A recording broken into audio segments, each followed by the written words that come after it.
In June of 2025, a wave of tension washed over Los Angeles. It began with coordinated actions by ICE. Federal agents conducted raids across the city, workplaces, community centers, public spaces. The stated goal was arrests for illegal immigration. The reality on the ground was far more complex and deeply personal. These actions felt like incursions into communities, creating fear and uncertainty that spread neighborhood to neighborhood. The city reacted immediately. People took to the streets.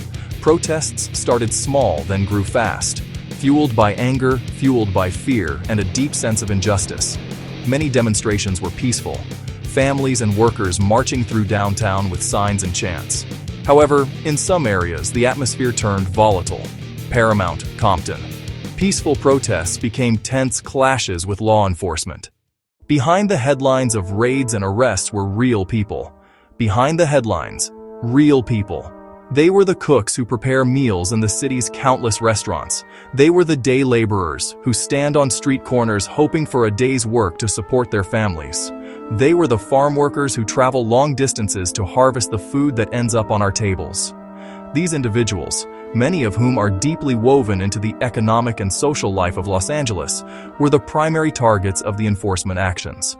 Their stories are often unheard, lost in the political debates and legal arguments that dominate the news cycle. The impact on families was immediate and devastating. Parents feared leaving their homes, worried they might be detained while running errands or picking up their children from school. Children felt the anxiety of their parents, sensing the instability that had suddenly entered their lives. The raids created a ripple effect of fear that extended far beyond those who were directly targeted. Neighbors looked at neighbors with suspicion, and the simple act of going to work became a daily risk.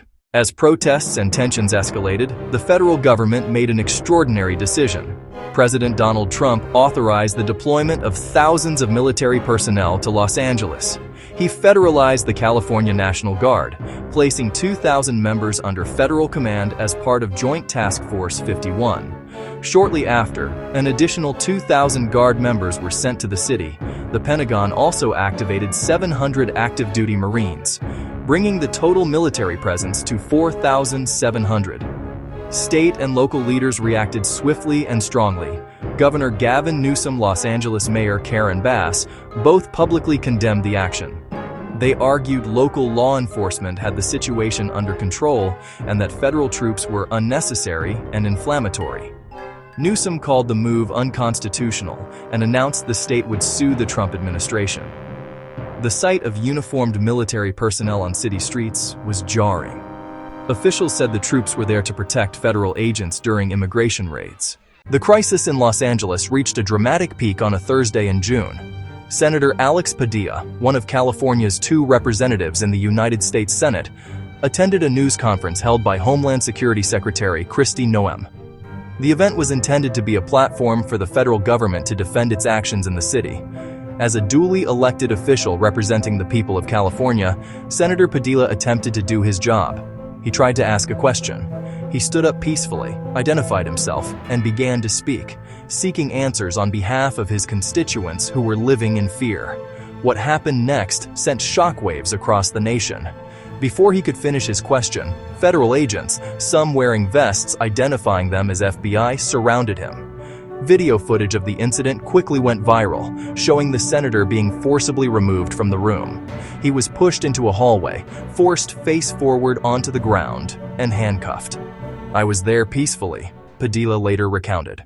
As the military presence in Los Angeles continued, the fight moved from the streets to the courtroom. The state of California, civil rights groups, filed a lawsuit against the Trump administration, arguing that the deployment of federal troops for domestic law enforcement violated a long-standing American law. At the heart of the legal battle was the Posse Comitatus Act, a 19th-century statute that generally prohibits the use of the United States military for civilian law enforcement purposes. The case landed before United States District Judge Charles Breyer, who was tasked with deciding whether the president's actions had crossed a legal line. After reviewing the evidence and arguments, Judge Breyer issued a powerful and decisive ruling.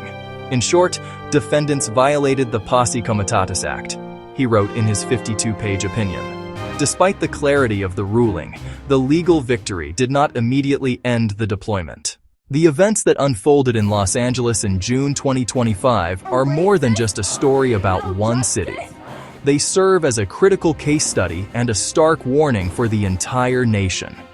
The deployment of federal troops to support immigration enforcement set a dangerous precedent, raising fundamental questions about the balance of power between the federal government and local authorities. If the president can federalize a state's National Guard and send active duty military into a city against the will of its elected leaders, what are the limits of that power?